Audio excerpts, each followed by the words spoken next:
الحمد لله وكفى وسلام على عباده الذين اصطفى أما بعد فأعوذ بالله من الشيطان الرجيم ألم تر إلى الذين أوتوا نصيبا من الكتاب يشترون الضلالة ويريدون أن تضلوا السبيل والله أعلم بأعدائكم وكفى بالله وليا وكفى بالله نصيرا من الذين هادوا يحرفون الكلم عن مواضعه ويقولون سمعنا وعصينا واسمع غير مسمع وراعنا ليا بألسنتهم وطعنا في الدين ولو أنهم قالوا سمعنا وأطعنا واسمع وانظرنا لكان خيرا لهم وأقوم ولكن لعنهم الله بكفرهم فلا يؤمنون إلا قليلا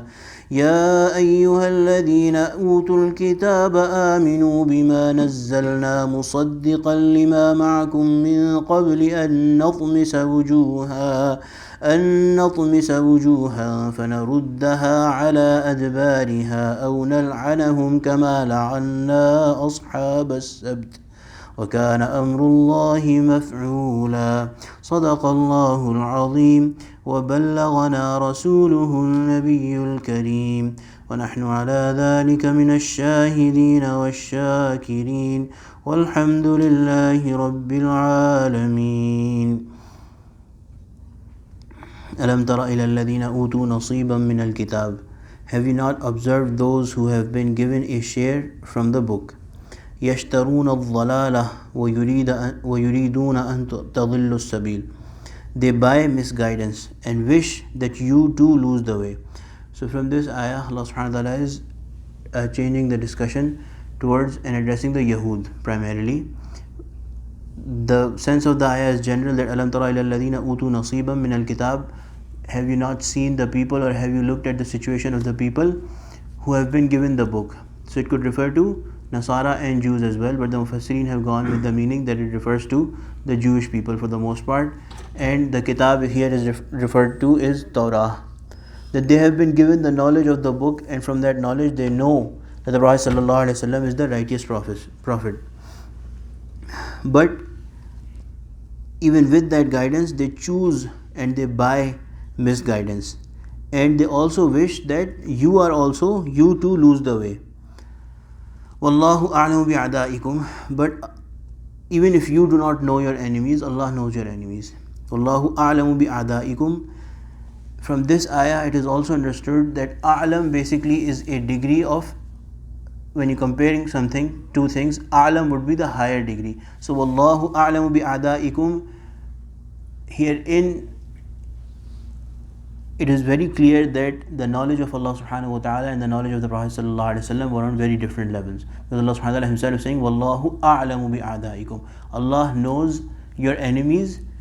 Allah is all aware. Allah knows your enemies very well. A'lam, much better than anyone else. Bi'adaikum. So the meaning is that even you may not know your enemies, or even if you do not know your enemies, Allah knows your enemies very well. وَكَفَى بِاللَّهِ, you need not care about them, you need not worry too much about them. وَكَفَى بِاللَّهِ وَلِيًّا, Allah is enough a friend for you. Allah is enough a friend. وَكَفَى بِاللَّهِ نَصِيرًا, and not only He's a friend, but He's also enough as a supporter. So whatever harm that you may fear from them, Allah is enough for you, and Allah is going to be a support enough for you.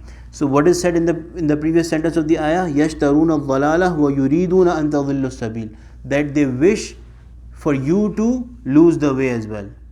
And Allah in the next ayah is saying that Allah is enough a support and a friend for you. So Allah is going to protect you from going astray, from their wishes and their plans to come to fruition, whatever is the word, fruition. Allah subhanahu wa ta'ala is going to safeguard you from those plans.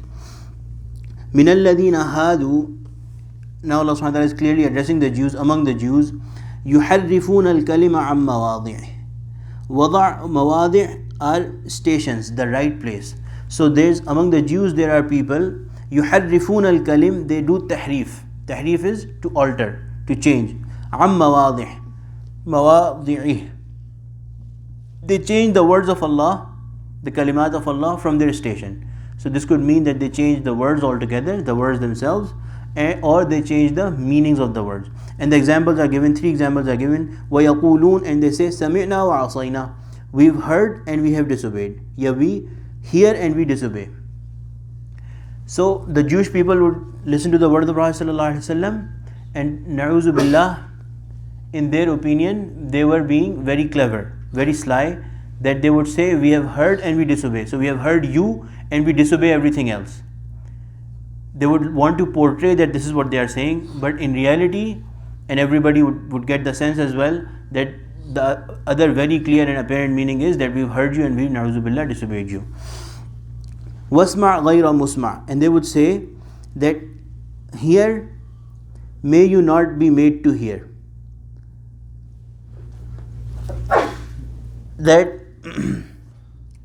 listen to what we are saying, whatever complaints, whatever issues we are presenting to you, and may you not be made to hear.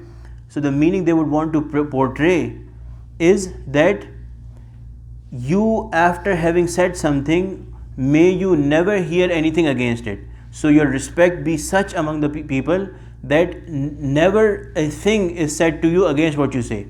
But what they had in their heart was that here غَيْرَ مُسْمَعْ, and that they wanted to say that may you never hear a single thing of the good. Na'uzubillah. Never a good thing is presented to you by the people who talk to you. Na'uzubillah. وَرَاعِنَا, another, this has come in Surah Baqarah as well, I think somewhere around 104, 105, that ra'ina, Allah subhanahu wa ta'ala told the Muslims, if you remember, Allah subhanahu wa ta'ala said that don't say ra'ina wa qulu unzurna, say unzurna. Both have the same meaning. Ra'ina means have, look towards us, have mercy for us, or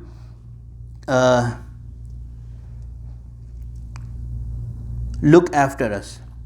So that's ra'ina, and unzurna also both mean the same. But ra'ina, the special thing about this word ra'ina was that according to the lingo of Yahud, it also meant a really bad meaning, that some destruction be upon you or those kind of things. So layyam bi alsinatihim, they say it twisting their tongues, and as they do it, wata'nan fid deen, and they malign the faith. So from this wata'nan fid deen, ta'na, or humiliating someone, is called ta'na. So they did it to the Prophet ﷺ. Allah is calling it ta'nan fid deen, that you are doing it to the Prophet, you are actually doing it to the deen, to the right way. And therefore Allah subhanahu wa ta'ala has said, وَلَوْ أَنَّهُمْ قَالُوا سَمِعْنَا وَأَطَعْنَا, had they said قَالُوا سَمِعْنَا وَعَصَيْنَا, instead of saying سَمِعْنَا وَعَصَيْنَا, they would have said سَمِعْنَا وَأَطَعْنَا, which is a very clear thing and cannot mean anything wrong, that we've heard and we have obeyed, or we obey, we hear and we obey. وَاسْمَعْ, and they would have just said, instead of saying وَاسْمَعْ غَيْرَ مُسْمَعْ, they would have just said وَاسْمَعْ, that we hear. And وَانظُرْنَا, instead of رَاعِنَا, they would have said انظُرْنَا, look towards us, or have look after us. لَكَانَ خَيْرًا لَهُمْ, it would have been much better for them. It would have been much better for them. And وَأَقْوَمْ, and that would have been the right thing according to the custom to say as well. More proper. وَلَكِنْ لَعَنَهُمُ اللَّهُ بِكُفْرِهِمْ, but the thing is that because of their kufr, these words of kufr, and all the overall kufr that they commit, Allah subhanahu wa ta'ala has cursed them. Because of their, they have earned the curse of Allah subhanahu wa ta'ala through these things that they do to the Prophet sallallahu alaihi wasallam. فَلَا يُؤْمِنُونَ, so they will not bring faith. إِلَّا قَلِيلًا, except a few among them, people like Abdullah ibn Salam. And historians have recorded that Abdullah ibn Salam was a Jewish person, and he brought faith later on. So therefore Allah subhanahu wa ta'ala said, إِلَّا قَلِيلًا, a few of them will bring faith, not a majority of them, most of them. And about Abdullah ibn Salam and the likes of him, it was such that they would never say such things to the Prophet sallallahu alaihi wasallam. They would never say those words to the Prophet sallallahu alaihi wasallam. So because of the respect of the Prophet sallallahu alaihi wasallam, ultimately they were granted the blessing of Iman by Allah subhanahu wa ta'ala. From this, ulama have written that it is very important that sometimes we may do things considering them light with our tongue, say things that are light, but they are very severe because they attract the curse of Allah subhanahu wa ta'ala. So we should be very careful about what we are saying, especially with the people of Allah subhanahu wa ta'ala. If we mock them, ridicule them, humiliate them, Allah subhanahu wa ta'ala can turn us away from our deen. May Allah subhanahu wa ta'ala protect us. Now Allah subhanahu wa ta'ala is saying, Ya ayyuhalladhina amanu, Ya ayyuhalladhina utul kitaba aminu. The people who have been given book, Allah subhanahu wa ta'ala is addressing them, aminu. Bring faith, bima nazzalna, on what we have revealed, musaddiqan lima ma'akum. It is such that it is confirming, it is in accordance with what has been already given to you as your book, the Torah. The Prophet sallallahu alaihi wasallam would confirm. So the Prophet ﷺ himself was a confirmation to what had been said about the final prophet. Min qabli an naqmisa wujuhakum. Do this before, and this is again from this ulama. There's severe punishment that is mentioned in this ayah, and again the ulama have said that Allah subhanahu wa ta'ala, when the people heard the Prophet ﷺ or mocked him, na'uzu billah, Allah subhanahu wa ta'ala did not tolerate it one bit. And here Allah subhanahu wa ta'ala has again said, Min qabli an natmisa wujuhan fanaruddaha ala adbariha. That we would rub off your faces. Give up this habit of yours before azab of Allah subhanahu wa ta'ala comes. With there's two things mentioned. Your faces would be rubbed off. So they would be made, na'uzu billah, may Allah subhanahu wa ta'ala protect us, plain, without any features. So all the features of the face would be taken away, and turn them shaped into like their backs, or they would be turned backwards, and they would be just like the posterior part is. The anterior part would become like the posterior part. So Allah subhanahu wa ta'ala,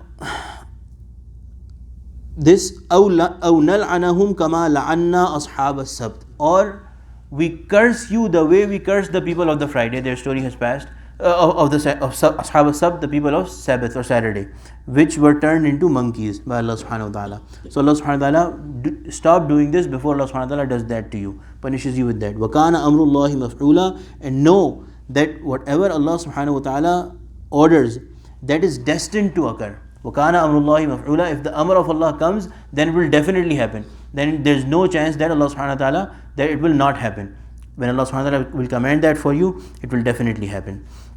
May Allah subhanahu wa ta'ala protect us from all evil, and may Allah subhanahu wa ta'ala make us steadfast on iman. Allahumma arina al-haqqa haqqan warzuqna ittiba'ah, wa arina al-batila batilan warzuqna ijtinabah. Allahumma ij'alna min ahli al-Qur'an alladhi ahluka wa khassatuk. Sallallahu ta'ala ala khayri khalqih sayyidina wa maulana Muhammad wa ala alihi wa sahbihi ajma'in. Amin bi rahmatika ya arhamar rahimin.